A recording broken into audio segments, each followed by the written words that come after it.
있습니다. 자, 이어서 포트폴리오 전략을 살펴보겠습니다. 각 지점에서는 오늘 포트폴리오 이 비중을 어떻게 제시하고 있는지 전체적인 그림부터 확인을 해보겠습니다.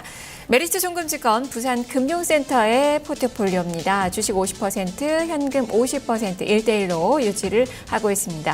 동부증권 강릉지점의 포트폴리오 주식 100% 비중 유지가 되고 있고요.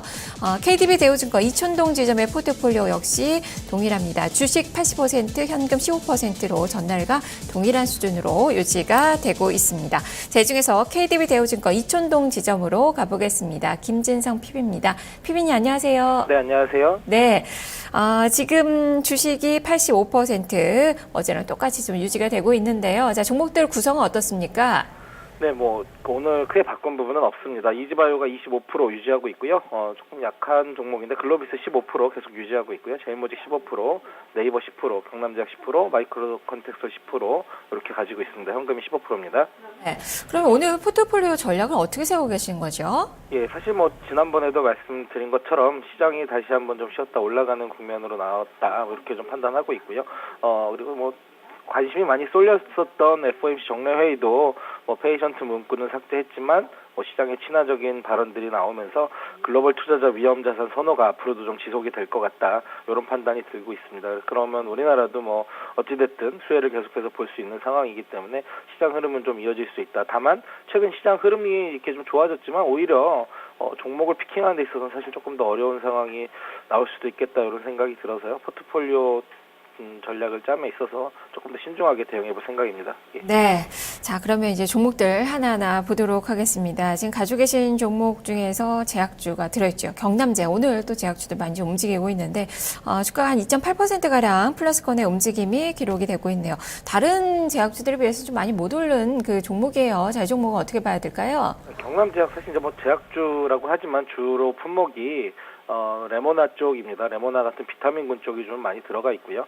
그리고 PM정, 무점약 쪽입니다. 그런 쪽을 만들고 있는 회사이기 때문에 주로 지금 최근에 올라가고 있는 바이오 관련 신기술이라든가 아니면 다른 일반 기타 의약품 이런 쪽하고는 조금은 어떻게 보면 다를 수 있는 회사입니다. 그래서 경남제약 같은 경우에는 제약적인 성격도 있지만 계속해서 지난번에도 말씀드리고 있는 중국 쪽 어떻게 보면 소비재 쪽 성향이 좀 더 강할 수도 있다 이런 판단이 들고 있는 회사입니다. 그래서 일단은 한 번 정도 모멘텀은 꺾인 상황이죠. 춘절 이후로 꺾인 상황이지만 하반기에 이제 레모나가 중국 쪽 수출 승인이 나게 된다면 회사 매출 자체가 굉장히 큰 폭으로 성장할 수 있는 기대감을 분명히 갖고 있고요.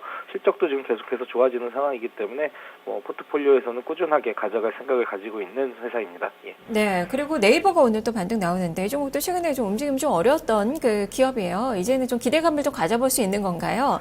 네, 네이버 사실 이제 편입 시켜놓고 사실 좀 많이 좀 더뎌 있는 상황인 것 같습니다. 그래서 피킹을 했던 가장 큰 이유는 주가가 정상화가 3월달에 좀 나올 가능성이 굉장히 클 것 같다라는 쪽에 베팅을 했었던 부분인데요.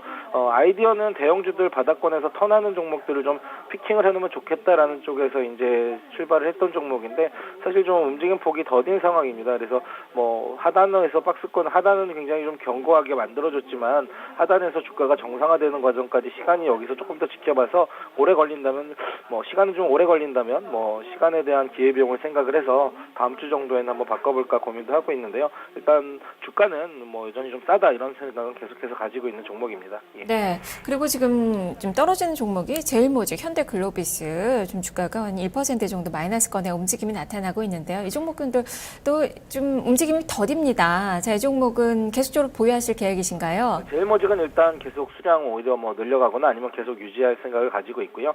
이유는 계속해서 지난번 방송에서 말씀을 드렸지만 삼성그룹 지배구조 최상단에 있고 그리고 프리미엄을 분명히 받을 수 있는 시점은 나온 것 같습니다. 다만 이제 락권 물량이 풀린 거에 비해서도 주가는 사실 그런 부분에 비했을 때 견조하게 좀 버텼다는 판단이 들고요. 그래서 이런 부분들이 일단락이 되면 주가는 다시 상승면으로 돌아갈 가능성이 크다 이렇게 판단을 하고 있습니다. 다만 이제 현대글로비스가 오늘 같은 경우도 이제 블록딜 얘기가 좀 나왔던 부분들도 사실 있었던 것 같은데요. 글로비스 같은 경우 지금 사실 이제 향후 장기적인 성장성을 보면 굉장히 좋습니다. 근데 다만 다른 자동차 주식 현대차 현대자동차라든가 이런 종목들이 지금 반등이 나올 때 좀 의외로 좀 소외되는 국면이다 이런 판단을 좀 들고 있어서 글로비스 역시 다음 주 정도에는 주가 움직임을 보면서 다른 종목으로 교체할 생각을 가지고 있습니다. 네. 자, 그러면 또 편입 관심주로 새롭게 또 보고 계시는 종목도 있으실까요? 네, 오스템 임플란트 종목 넣어놓고 꾸준히 보고 있는데요. 사실 이제 편입 시점보다 주가가 올라오다 보니까 사실 섣불리 지금 편입을 못 시키고 있는 상황입니다. 근데 이제 다만 회사 기업 내용도 지금 점점 좋아지는 국면으로 보고 있어서 주가 수준 조금 조정 준다거나 타이밍 맞는 시점이 오면 편입하려고 계속해서 보고 있습니다. 네, 알겠습니다. 말씀 잘 들었습니다. 네, 감사합니다. 네, 지금까지 김진석 PB와 함께 포트폴리오 전략 살펴봤습니다.